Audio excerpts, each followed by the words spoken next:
John, great to see you again, looking fit and well, and ready to take the new ball, I guess, having had your feet up while we've all been on lockdown.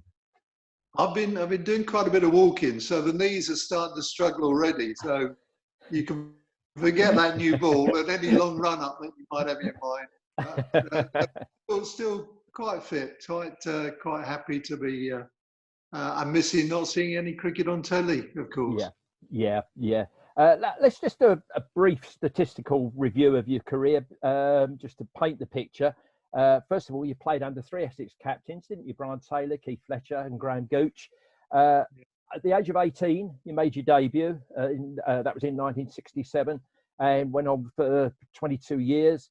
Took 2,493 wickets in your career, including 1,473 first class for Essex, 616 List A wickets for Essex.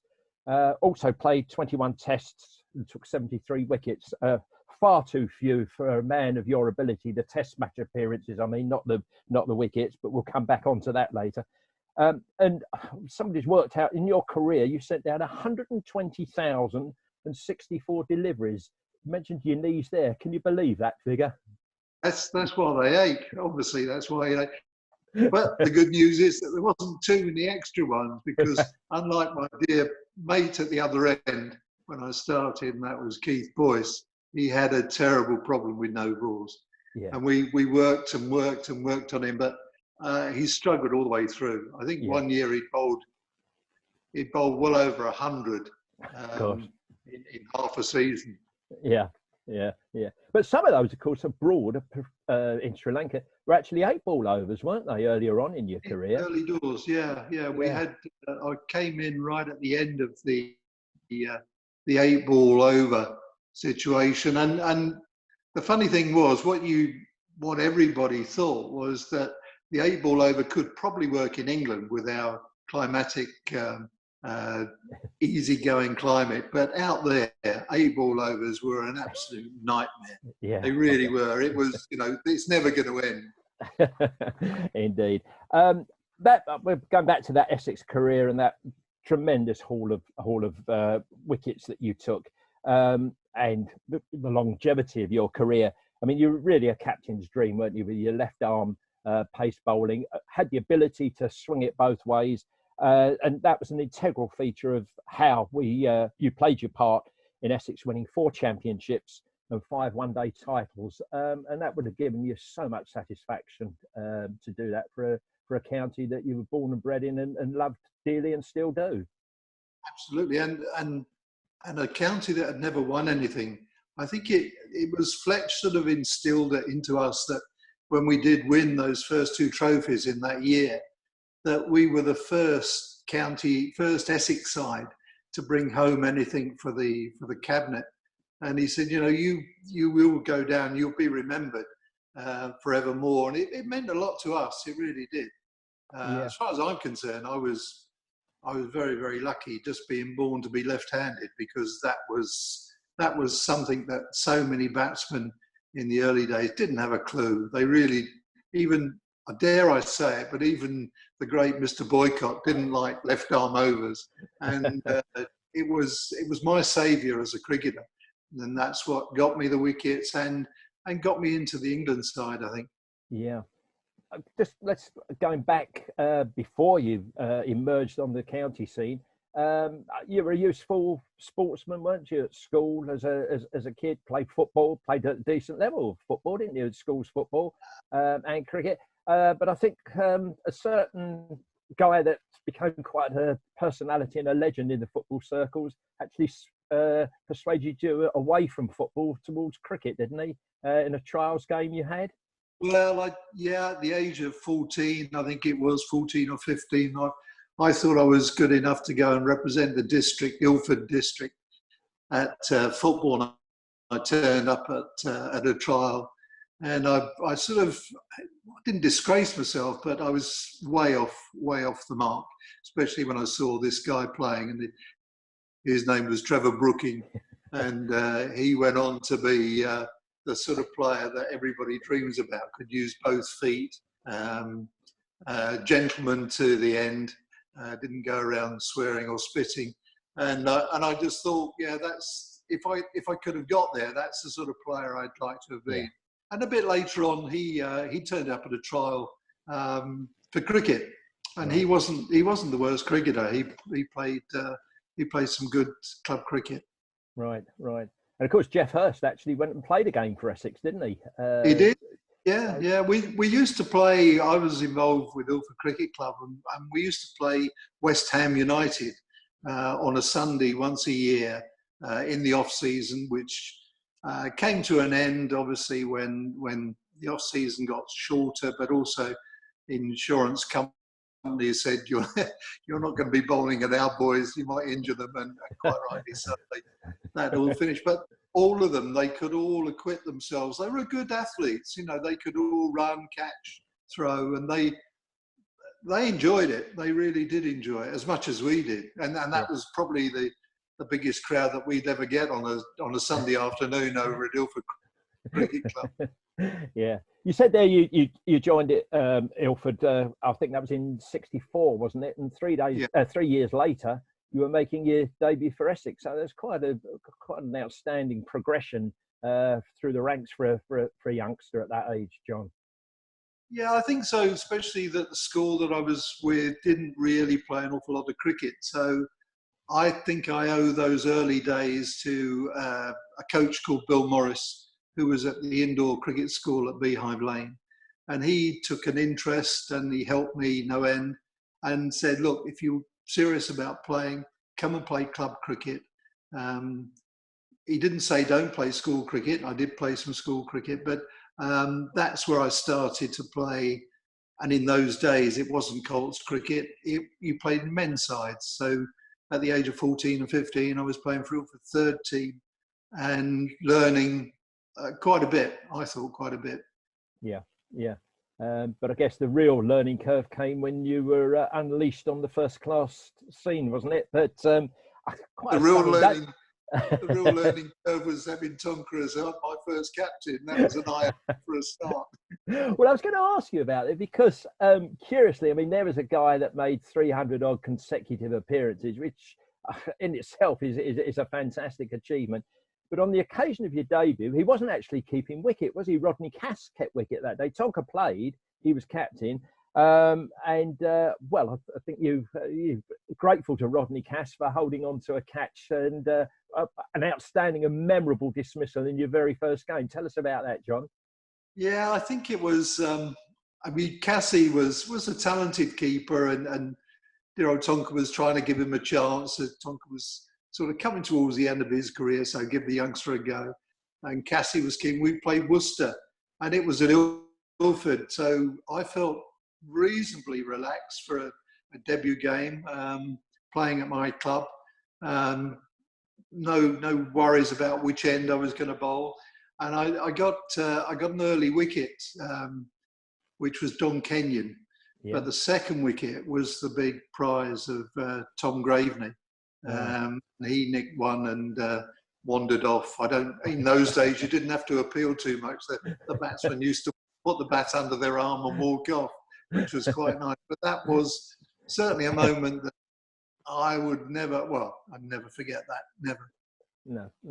What's Tonker like as a captain, John? Particularly for a youngster coming into the side, he had this image of it was his side, but very much so you were his boys, weren't you? He'd defend you to the hilt publicly, anyway. Yeah.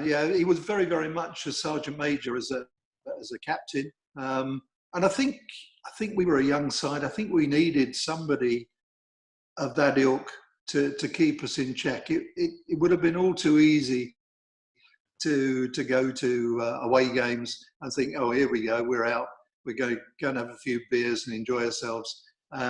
We had this sergeant major that said, it's time for bed, lads, and that was it. There was no argument. There was definitely no argument. But he was fair. He was fair, and he always demanded the best. And if we did, what should I say? If we had a couple of beers the night before, and then I run in and bowled, with Tonker with the gloves on, if I didn't hit the gloves hard enough, he knew there was something missing. Really? And he was very, very quick to say, Lever, what's going on? You're coming in, you're not bowling quick enough, you're not hitting the gloves, then get back to your mark. And we couldn't get away with anything. We really couldn't. I know there's lots and lots of chat about the fun we used to have. And we did, because we had some great comics in the side. And I think we enjoyed ourselves, because we grew up together, but also in the end, we were a pretty good winning side. And that made it easier. That made it so much easier to play the game. You look forward to, you didn't want it to rain, because if it rained, another side would go in front of you in the championship. So we were one of the few sides that didn't really look at the weather and think, oh, we've got a day off today. We looked at the weather and thought, oh, we're going to lose some points today. Yeah. So I think our mentality as a unit was pretty good, and we owe quite a bit of that to Tonka, I think. Yeah. Now, you were just while we're talking of the Tonka regime, made your debut. Wasn't long before you got your county cap. About 3 years, I think, wasn't it? You were was it 1970? You got your county cap, and for a player, it's a great achievement to get a county cap. But I think Tonka rather sort of undermined the whole situation, didn't he? Can you tell us that story? He did sort of take it away a little bit, because it meant a lot because of the benefit system that was attached to getting your county cap. So you get your county cap 10 years later, you're entitled to have a benefit year, which you know as well as I do, and the money in cricket was not there. So the benefit season was something that we aspired to, we looked forward to, and that made it worth playing. So I sort of had a couple of good years and thought, oh, I think I deserve my cap, and there was a few others, Stewie Turner, David Ackfield. We were all there lining up to get our caps. And then one day, dear old Tonka, we out the blue really, we were in the change room, we didn't even go out into the middle of the pitch. He picked up a county cap and he threw it to me and he said, "Fatty Lever, try that on and pass it down the line." And there was 5 of us got our caps. Brian Ward, I think, was another one. Right. Got his cap that same day.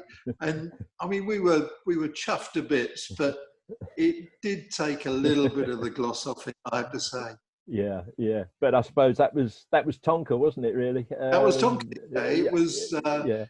You've deserved it, but don't get carried away, lads. We've still got to go out and play a game of cricket, and now you're entitled to wear those that sweater that meant everything, because it had Essex underneath the 3 swords, the 3 scimitars, whatever they were. I don't know. We called them all sorts of things. Yeah. Just going back to that debut of yours, I'm sure you can remember the side even to this day, can you? The Essex side, because there's some great characters in there.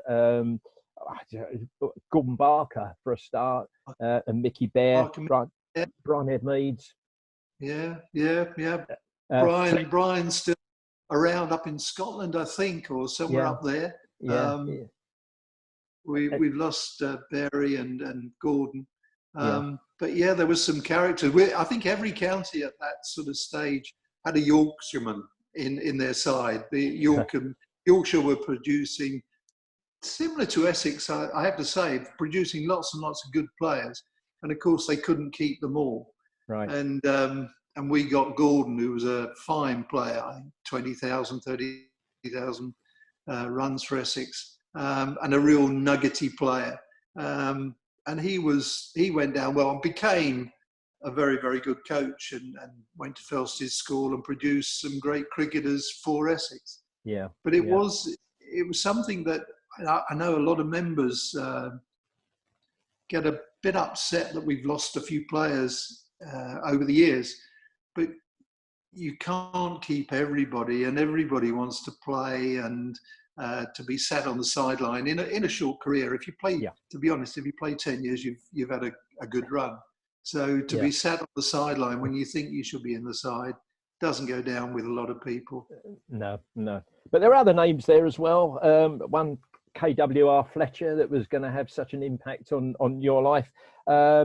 Keith Boyce as well. I'll come on to Boyce as well, because I mean, he was. Is it almost fair to say he was almost an idol of yours, really, wasn't he, John? He was. He was. He was my roommate when we started. He was the guy. I think in our one-day side, he was the guy that epitomised the way we played our game. He was a superb athlete. We even got him to play football for our local side, and I'd sort of hoof the ball many a mile upfield and say, "Chase it, Boise."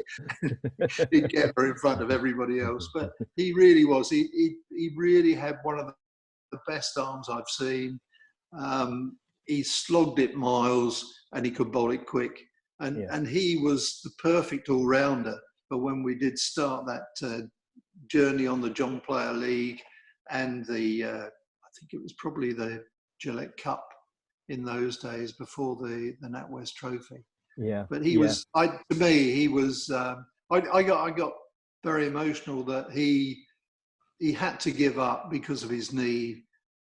Kept blowing up. He was trying to bowl off one leg in the end, and he had to give up. And then the very next year, in the year of '79, where we won 2 trophies, and he missed out by 1 year.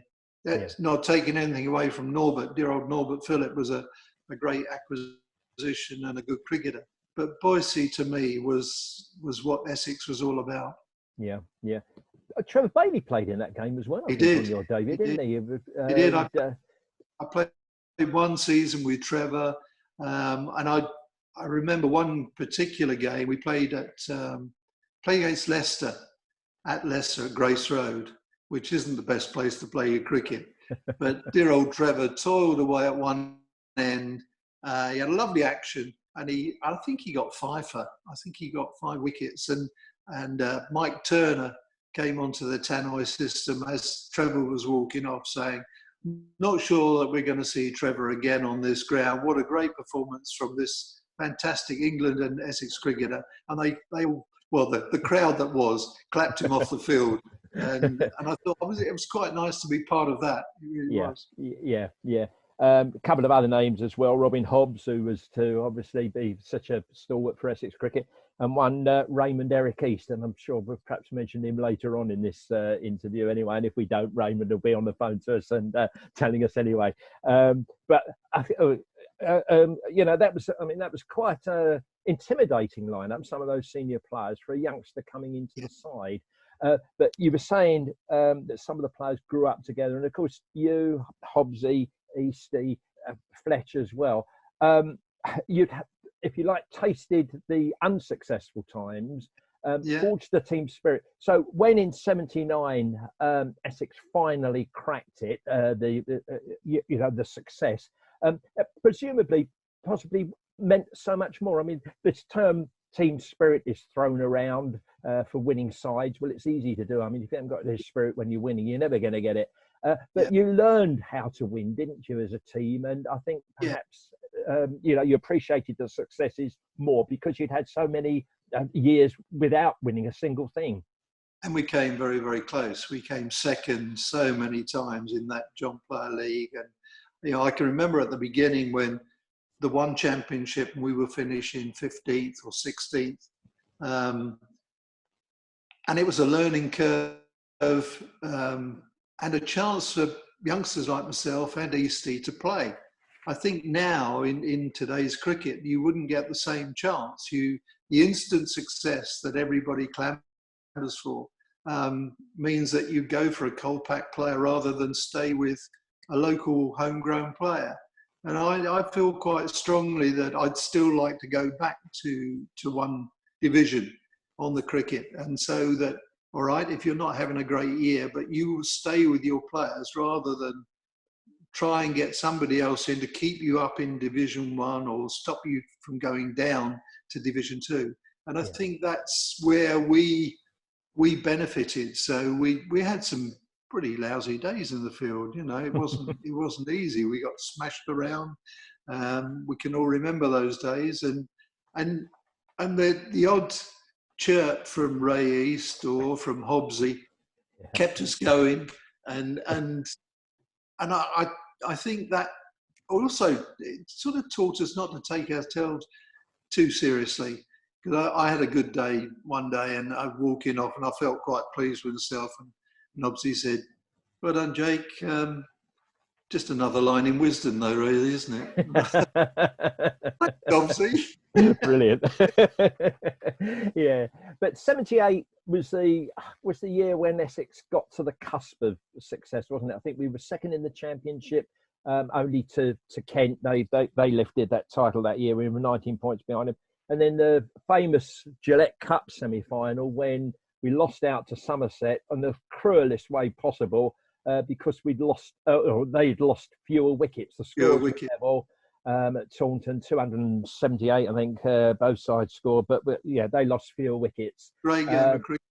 Yeah, but what a journey home to jump in our cars at the end of that and drive all the way back down the M4. Yeah. It's a cruel game, and it was a lesson, but it was getting past that. It was getting past that coming second. It was, and I think somebody who did help us quite a bit, and I've said it before, was Mike Dennis. When he came and joined us, he'd been there, he'd been a winner, and he did help that mentality to get over the winning line. I can remember in that game where Gucci got 120 against Surrey at Lords, and we were going well. We were going to win it, and then we came across a little sticky patch when I think it was Knighty and Smith, the left-hander, big David Smith, started to whack us around a little bit, and I could see people walking around the field, looking at each other, looking for that. Are we going to lose this one? Are we going to come second again here? And I walked past Mike Dennis. I said, bloody hell, Mike, what's going on? He said, it's in the bag. JK, it's in the bag. Don't worry. And I walked away and I thought, yeah, he knows what he's talking about. And we did. We got there. But that bred that confidence in us to go on. And we were then getting to those situations in a tight game, knowing that somebody, Stewie Turner, Ray East, somebody would come up with Alan Lilly with a brilliant catch or a great run out that would move us on and keep us going. And that was so important. It was that belief in everybody that is very hard to teach. Yeah.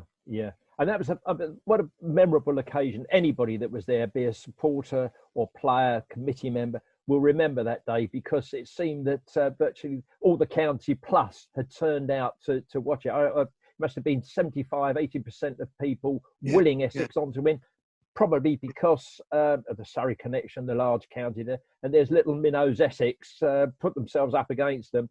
So English people love an underdog, don't they? And we were the underdogs at that time.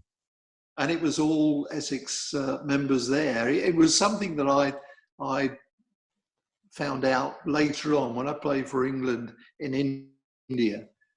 You didn't have to watch the game because you knew from the crowd reaction what was happening. Yeah. And that game was exactly the same. Yeah. Every time there was a huge roar, you knew Gucci had hit a four. And it just, and I'm sitting I wasn't the best watcher. Quite a few people, Eastie watched every ball going, but I, along with Brian Hardy, I struggled to watch sometimes. We used to sit at the back somewhere and you waited for the crowd noise to tell you what was going on. And it's a strange existence, it really is. And I can't believe that some of the games that I've been on, and I've missed quite a bit of it because I just got a little bit too nervous to watch. Yeah. Well, the celebrations, I think, afterwards, as far as going out and celebrating, probably a little bit muted on that occasion, weren't they? Because didn't we have a game to play the next day, didn't we, John? I think we did, but it was with all the best intentions to go out and celebrate. You are so tired. You're so tired at the end of that day that a couple of beers and you were ready for bed.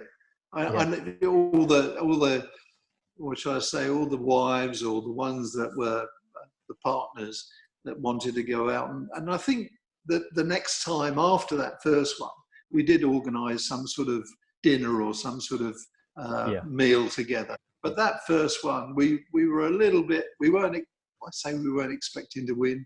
That's wrong. We were expecting to win, but we didn't want to put any mockers on it by organising a lavish meal somewhere and then nobody wanting to go. Right. So it was. We made up for it later, though, in subsequent successes, I believe. We did. Yeah. We got there in the end. And then, of course, the very last one that I played in, where we'd won it, all but won it. And then I had to bowl the last ball that went for 4. So as we were coming up the stairs, we saw the trophy going from our changing room across the balcony to the Notts changing room. And that was a fairly bitter pill to swallow as well. Yeah, well, we'll come on to that a little bit later, because let's sort of regale and rejoice in '79. The first trophy in the trophy cabinet, and we presumably had to get somebody in to build it, and locksmith to show us how to unlock it. Never happened in the Essex 100 years plus history. But like London buses, one comes along and another one comes along after you've waited so long for them.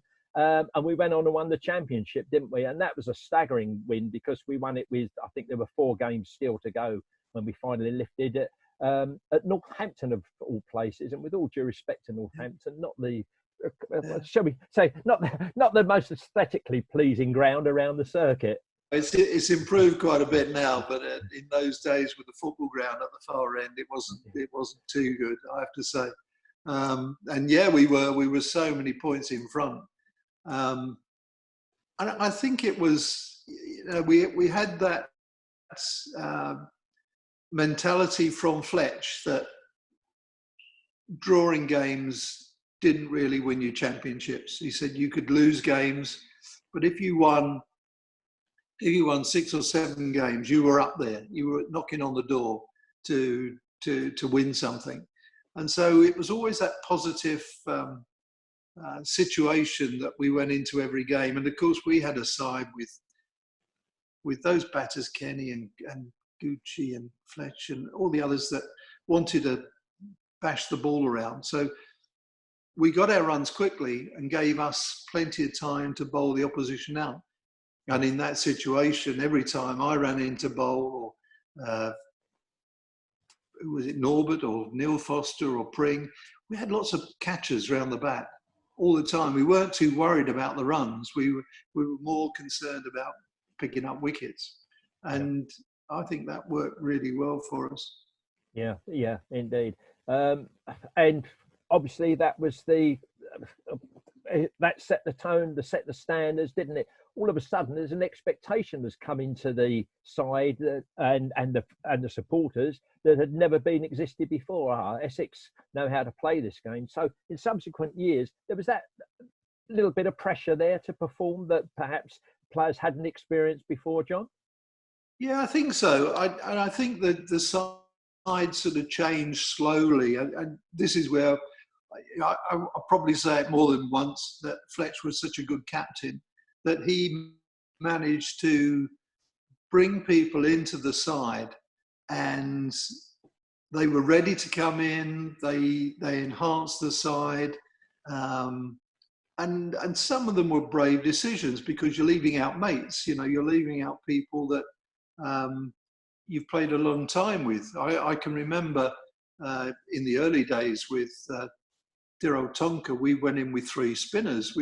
We went in with Eastie, Ackers and Hobbsy. Now, I mean, with all due respect, they couldn't bat either. But we were playing on these greenish wickets in festival cricket, and they didn't all turn. And then we had a long tail that made it hard for us to win. And Fletch, straight away, when he came in, everything changed. We did play with 2 spinners on occasions. Hobbsy went down to Glamorgan. And then I think of people like when Fozzie came into the side, that was at Ilford. That was another debut for him at Ilford Cricket Club. Pringle came into the side, earring and all, and this sort of tear away from Cambridge. They all fitted in, and they really did put their stamp in on the Essex game. Yeah. There was another one who did go on after Gucci came in. Was a chap called Matthew Fosh, who had so much talent, and there were big things thought about him, and he had terrible knee problems. He played a lot of rugby, and he decided that cricket wasn't for him. But he could have been another one who would have certainly enhanced the side. Yeah, he'd have loved 2020 cricket, wouldn't he? Cool. Yeah, he was a strong boy. He was a strong boy. Yeah. Now, you mentioned, just briefly there, you mentioned David Ackfield there, and I think, is it fair to say that he, not directly, but he probably gave you one of the biggest insults that you'd had in the game, not knowingly, but he was actually put in the batting order higher than you on one occasion, wasn't he? And that really upset you, I believe. Well, Eccles didn't make any pretenses about his batting. He sort of he played forward. He played his Cambridge University forward defensive shot, and that really was the only shot that he had. So I think I was probably a little bit upset about that. But in the end, I just remember one trip to the Oval where we came up against that fearsome West Indian bowling, Sylvester Clarke. Yeah. And when Ackers came out to bat, we were losing the game. There was so much time. I said to Sylvester, I said, look, he can't bat. I said, if you bowl it short, you'll kill him. Please just pitch it up and you'll knock all three out the ground. And Sylvester sort of looked at me. I don't think he'd had this sort of conversation with anybody else, but he looked at me and sort of, he didn't know if I was telling the truth. And after the first ball, he looked at me and winked and nodded and walked back to his mark. I think I got run out, or I ran Ackers out after that, so we didn't have any more problems. But he was to see Ackers in the changing room and every side that we played against, there was always a super quick bowler. Andy Roberts, when he first came to this country, that was to me the start of it. And we used to sit in the changing room and say, we've heard these stories about this quick bowler. And you see Ackers going white as a sheet. But then he wasn't in the side for his batting, was he? So that explains that away.